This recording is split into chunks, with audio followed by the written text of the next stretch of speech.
Hello everyone, I am Tasni. Welcome to Tasni's Way.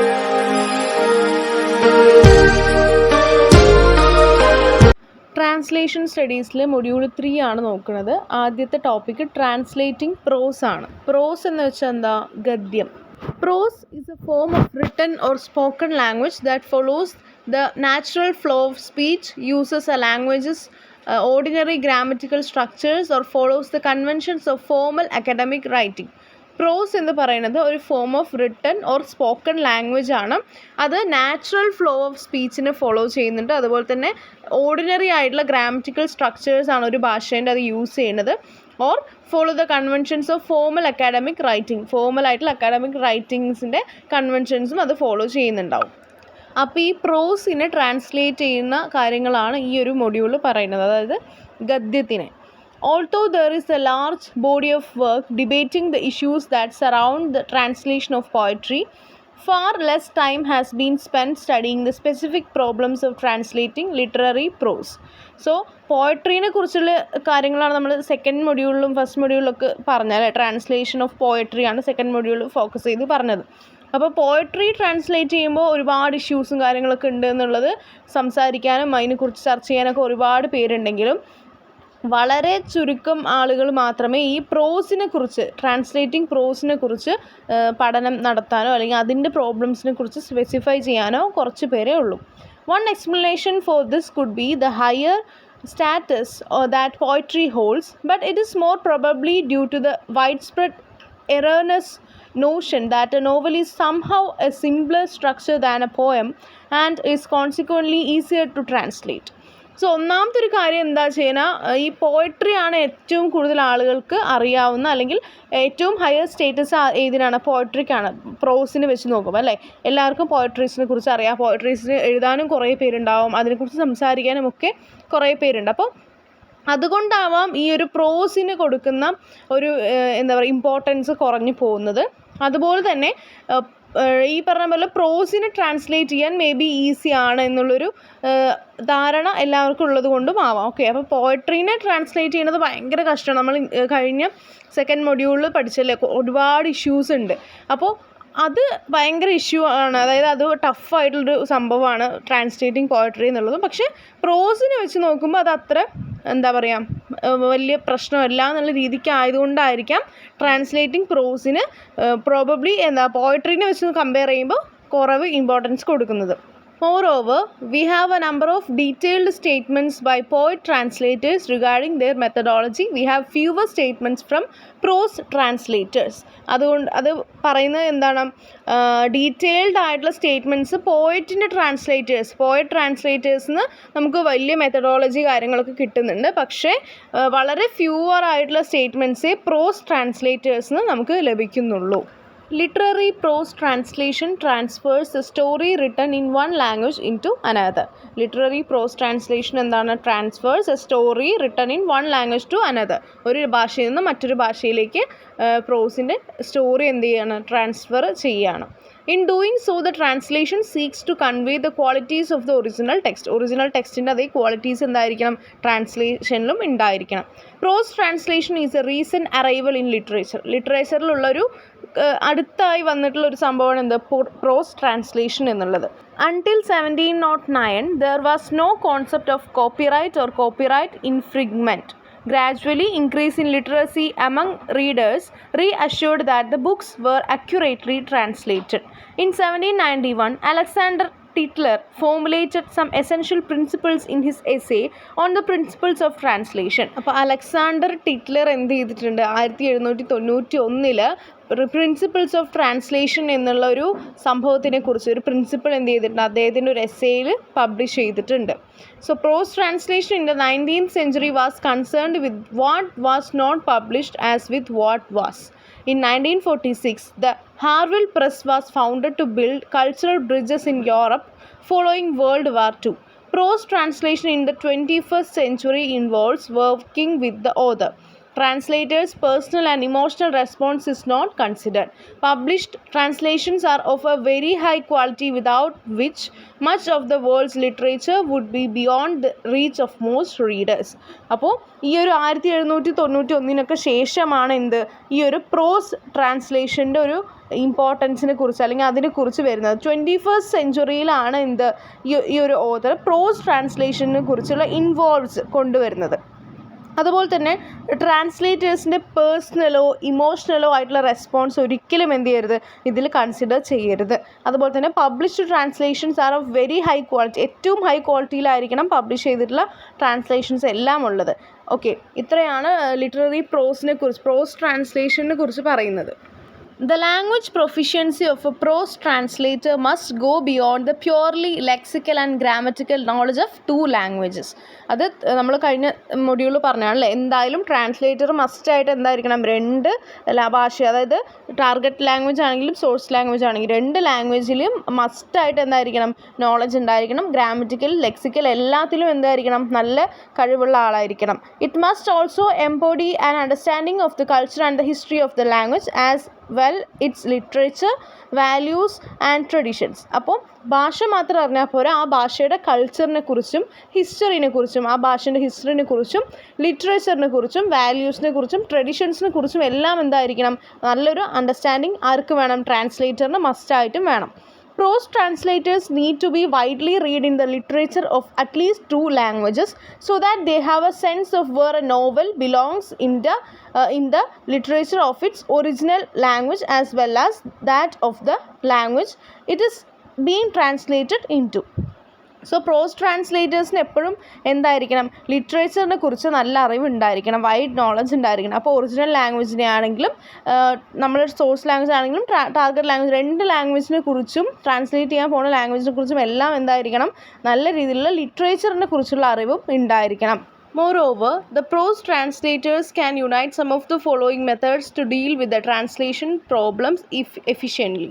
So കുറച്ച് problems ഒക്കെ എന്താണ് പ്രോസ് ട്രാൻസ്ലേഷനിലും ഉണ്ടല്ലോ, എല്ലാ ട്രാൻസ്ലേഷനിലും എന്തുണ്ട്, ഇഷ്യൂസ് ഉണ്ട്. അപ്പോൾ കുറച്ച് കാര്യങ്ങൾ, ഒരു 3-4 കാര്യങ്ങൾ ഇതിൽ പറയുന്നുണ്ട്. ഈ കാര്യങ്ങൾ ഫോളോ ചെയ്യുകയാണെങ്കിൽ നല്ല രീതിയിൽ ട്രാൻസ്ലേറ്റ് ചെയ്യാനായിട്ട് പറ്റും എന്നാണ് പറയുന്നത്. ഒന്നാമത്തത് back translation. Comparison of a back translation with the original text is sometimes used as a check on the accuracy of the original translation. So back translation ചെയ്യുന്നത് എപ്പോഴും നല്ലതായിരിക്കും. അതായത് ഇപ്പോൾ മലയാളത്തിൽ നിന്നും ഇംഗ്ലീഷിലേക്ക് ട്രാൻസ്ലേറ്റ് ചെയ്ത സംഭവത്തിനെ ഒന്നുകൂടെ ബാക്ക് ട്രാൻസ്ലേറ്റ് ചെയ്ത് നോക്കുന്നത് എന്തുകൊണ്ടും നല്ലതാണ്. അപ്പോൾ നമുക്ക് എന്താണ് അതിൻ്റെ ഒരു ആക്യുറസി അല്ലെ നല്ല രീതിയിൽ മനസ്സിലാക്കാൻ പറ്റും, എല്ലാം ട്രാൻസ്ലേറ്റ് ചെയ്തിരിക്കുന്നതൊക്കെ കറക്റ്റാണോ എന്നുള്ളത് മനസ്സിലാക്കാൻ പറ്റും. രണ്ടാമത്തത് conference with other people. Discussions about the use and meaning of words with bilingual people around a table to make decisions about the best terms to use. So എപ്പോഴും ഡിസ്കഷൻ നല്ലതായിരിക്കും എന്നാണ് പറയണത്. മറ്റുള്ള വ്യക്തികളുമായിട്ട് ബൈലിംഗ്വൽ ആയിട്ടുള്ള ആൾക്കാർ, അതായത് ഒന്നിൽ കൂടുതൽ ഭാഷ അറിയാവുന്ന, നമ്മൾ ട്രാൻസ്ലേറ്റ് ചെയ്യുന്ന ടാർഗറ്റ് ലാംഗ്വേജോ സോഴ്സ് ലാംഗ്വേജോ ഒക്കെ അറിയാവുന്ന ആളുകളുമായി സംസാരിച്ച് അവരിൽ നിന്നും നല്ല ടേംസ്, യൂസ് ചെയ്യാൻ പറ്റുന്ന ഏറ്റവും ബെസ്റ്റ് ടേംസ് ചോദിച്ചറിയുക, എന്നിട്ട് ഡിസിഷൻ എടുക്കുന്നതായിരിക്കും നല്ലത്. മൂന്നാമത്തെ interviews or questionnaires or any kind of test. These are used to remove translation related difficulties. എന്തൊക്കെ നടത്താം, നമുക്ക് ഇൻ്റർവ്യൂ നടത്താം അല്ലേ, ഇൻ്റർവ്യൂ ചെയ്യാം, ക്വസ്റ്റ്യനെയർ തയ്യാറാക്കാം, എനി കൈൻഡ് ഓഫ് ടെസ്റ്റ്, എന്ത് തരത്തിലുള്ള ടെസ്റ്റുകളും നമുക്ക് തയ്യാറാക്കാം. എന്തിനാണ്? ട്രാൻസ്ലേഷൻ റിലേറ്റഡ് ഡിഫിക്കൽട്ടീസ് എല്ലാം കുറയ്ക്കാനായിട്ട് ഇത് സഹായിക്കും. അടുത്ത topic ട്രാൻസ്ലിറ്ററേഷനാണ്. It is the process of converting text from one script to another based on the phonetic similarity. Phonetic സിമിലാരിറ്റിയുടെ അടിസ്ഥാനത്തിൽ ഒരു സ്ക്രിപ്റ്റിൽ നിന്നും മറ്റൊരു സ്ക്രിപ്റ്റിലേക്ക് ടെക്സ്റ്റ് മാറ്റുന്ന പ്രോസസ്സ്, കൺവേർട്ട് ചെയ്യുന്ന ഒരു പ്രോസസ്സിനെയാണ് എന്ത് പറയുക, transliteration. The dictionary meaning says that it is writing words or letters in the characters of another alphabet. ലെറ്റേഴ്സോ വേർഡ്സോ എഴുതുന്ന രീതി, അനദർ ആൽഫബറ്റിൽ എഴുതുന്ന രീതിനെയാണ് എന്ത് പറയാം, ഈ ഒരു ട്രാൻസ്ലിറ്ററേഷൻ എന്ന് പറയാം. This process is only concerned with the pronunciation of the text rather than going in to its meaning. മീനിങ്ങിലേക്കല്ല, ട്രാൻസ്ലേഷനല്ല, ട്രാൻസ്ലിറ്ററേഷനാണ്. ഇതിൽ ടെക്സ്റ്റാണ് എന്ത് പ്രധാനം. ഓക്കെ, അപ്പോൾ മീനിങ്ങിലേക്കല്ല അത് പോണത്, rather process is only concerned with the pronunciation of the text. Pronunciation രീതിയിലേക്കാണ് ഇത് കൂടുതൽ പോകുന്നത്. Here, the text is displayed in alphabets of different languages, but the language, grammar and sense of original text remain intact in these new characters. അപ്പോൾ ഇവിടെ സംഭവിക്കുന്നത് എന്താ വെച്ച് കഴിഞ്ഞാൽ text is displayed in alphabets of different ലാംഗ്വേജസിലേക്ക് ടെക്സ്റ്റുകൾ എന്താ പറയുക കൺവേർട്ട് ചെയ്യുകയാണ് ചെയ്യുന്നത്. പക്ഷേ ലാംഗ്വേജോ ഗ്രാമറോ ഒന്നും തന്നെ എന്താണ് മാറുന്നില്ല, അത് അതേ സാധാരണ ഒറിജിനൽ ടെക്സ്റ്റിൻ്റെ അതേ തന്നെയാണ്. For example the Indian name Drishti is pronounced as Drishti. Its transliteration into English is. അപ്പോൾ ഇന്ത്യൻ നെയിമായിട്ടുള്ള ദൃഷ്ടി എന്നുള്ളത് ഇംഗ്ലീഷിൻ്റെ ട്രാൻസ്ലിട്രേഷനിൽ വരുന്നത് എങ്ങനെയാണെന്നുള്ളത് ഇതിൽ തന്നിട്ടുണ്ട് അല്ലേ.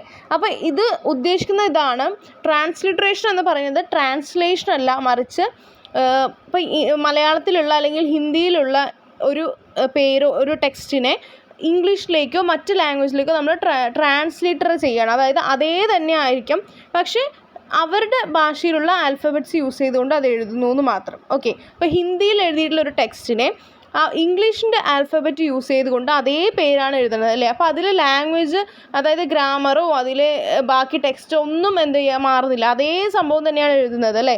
പക്ഷേ എന്ത് ചെയ്യാണ്, അവരുടെ ആൽഫബറ്റ് യൂസ് ചെയ്തുകൊണ്ടാണ് അത് എഴുതുന്നതെന്ന് മാത്രം. നമ്മുടെ ആൽഫബറ്റിലല്ല, മറിച്ച് മറ്റ് ഭാഷയിലുള്ള ആൽഫബറ്റ്സ് യൂസ് ചെയ്തുകൊണ്ടാണത് എഴുതുന്നത്. അതിനെയാണ് ട്രാൻസ്ലിട്രേഷൻ എന്ന് പറയുക. ട്രാൻസ്ലേഷൻ എന്ന് പറയുന്നത് നമ്മൾ ഒരു ലാംഗ്വേജിൽ നിന്നും മറ്റൊരു ലാംഗ്വേജിലേക്ക് മീനിങ് കൺവേ ചെയ്ത് മാറ്റി എഴുതുന്ന രീതിയാണ്. പക്ഷേ ട്രാൻസ്ലിട്രേഷൻ എന്ന് പറയുന്നത് ആൽഫബറ്റ്സ് മാത്രം മാറ്റിയിട്ട് ബാക്കി ഗ്രാമറോ അല്ലെങ്കിൽ ലാംഗ്വേജ് എല്ലാം സെയിം ആയിരിക്കും. അടുത്തത് ഈ മൊഡ്യൂളിലെ last topic, translation as a means of inter cultural communication. പല അതായത് ഭാഷകൾ തമ്മിൽ മാത്രമല്ല കൾച്ചർ തമ്മിലുമുള്ള കമ്മ്യൂണിക്കേഷനാണ് എന്ത് ട്രാൻസ്ലേഷനിലൂടെ നടക്കുന്നത്. Language is A reflection of an ethnic groups culture, A means of transmitting cultural values through generations and the major tool of cognition. Language എന്ന് പറയുന്നത് അല്ലെ, ഭാഷ എന്ന് പറയുന്നത് ഒരു ഗ്രൂപ്പിൻ്റെ കൾച്ചറിനെ റിഫ്ലക്റ്റ് ചെയ്യുന്ന ഒന്നാണ്. അതുപോലെ തന്നെ കൾച്ചറൽ വാല്യൂസിനെയും ജനറേഷനെയും എല്ലാം എന്ത് ചെയ്യും, ട്രാൻസ്മിറ്റ് ചെയ്യുന്ന സംഭവമാണ് എന്ത് ലാംഗ്വേജ് എന്ന് പറയുന്നത്. As language sets the parameters of human perception of the world and stereotypes of daily behavior, any linguistic research in the field of language semantics deals with the interrelations of the concepts of language, culture and personality. അപ്പോൾ ഇത് deal ചെയ്യുന്നത് relations of the concepts of language, culture and personality. Okay, അപ്പോൾ ഇത്രയും കാര്യങ്ങൾ ഭാഷയിലൂടെ എന്തൊക്കെയാണ് convert ചെയ്യുന്നത്, അതായത് ട്രാൻസ്ലേഷനിലൂടെ എന്തൊക്കെയാണ് നടക്കുന്നതെന്ന് വെച്ച് കഴിഞ്ഞാൽ not only the translation of language but also the translation of a culture and personality and the reflection of a ethnic group's culture. In conclusion, it is important to notice that translation is the basic mechanism of intercultural communication. With the help of translation, languages interact, influence each other, get richer and change. അപ്പോൾ conclude ചെയ്ത് പറയുകയാണെങ്കിൽ, it is important to notice that translation is the basic mechanism of intercultural communication അല്ലേ. ട്രാൻസ്ലേഷൻ എന്ന് പറയുന്നത് എന്താണ്, ഏറ്റവും basic മെക്കാനിസമാണ് എന്തിന്, ഇൻ്റർ കൾച്ചറൽ കമ്മ്യൂണിക്കേഷൻ അല്ലേ.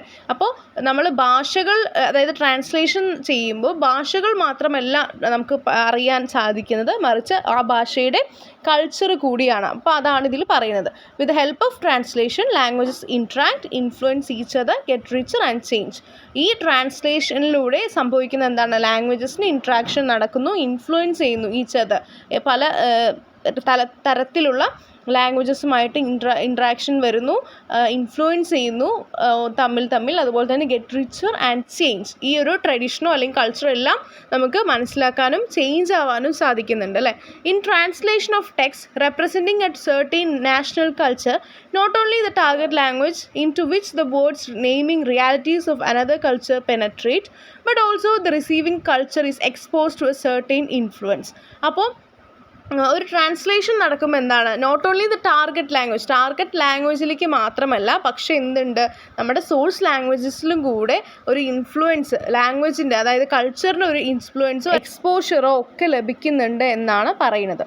അപ്പോൾ ഇത്രയാണ് ഈ ഒരു മൊഡ്യൂളിനകത്ത് ഉള്ളത്. എന്തൊക്കെയാണ് ഈ മൊഡ്യൂൾ നമ്മൾ നോക്കി വെച്ചാൽ, മെയിനായിട്ട് പ്രോസിൻ്റെ അല്ലെ, ട്രാൻസ്ലേറ്റിംഗ് പ്രോസിനെ കുറിച്ചുള്ളതും അതിൻ്റെ ഡിഫിക്കൽട്ടീസും അതിൽ എങ്ങനെയാണ് ട്രാൻസ്ലേറ്റേഴ്സ് ചെയ്യേണ്ടതെന്നുള്ളതും, അതുപോലെ തന്നെ ഇൻ്റർ കൾച്ചറൽ കമ്മ്യൂണിക്കേഷൻ അല്ലേ, നമ്മൾ ഭാഷകൾ മാത്രമല്ല ട്രാൻസ്ലേഷനിലൂടെ മനസ്സിലാക്കാനോ അല്ലെങ്കിൽ ചേഞ്ച് ചെയ്യാനോ പറ്റുന്നത്, മറിച്ച് നമ്മുടെ കൾച്ചർ കൂടിയായിട്ട് നമുക്ക് ചേഞ്ച് ചെയ്യാൻ പറ്റുന്നുണ്ട് എന്നുള്ളതും നമ്മൾ നോക്കി. പിന്നെ അതുപോലെ തന്നെ ട്രാൻസ്ലിട്രേഷൻ അല്ലേ, ട്രാൻസ്ലേഷൻ മാത്രമല്ല ട്രാൻസ്ലിട്രേഷൻ എന്നുള്ളൊരു സംഭവം കൂടി പഠിച്ചു. ഇത്രയൊക്കെയാണ് ഈ ഒരു മൊഡ്യൂളിനകത്തുള്ളത്. ഇതിൻ്റെ ഡീറ്റെയിൽഡ് ആയിട്ടുള്ള PDF നോട്ട്സ് ഞാൻ ടെലിഗ്രാം ചാനലിൽ എന്തായാലും അപ്ലോഡ് ചെയ്യും.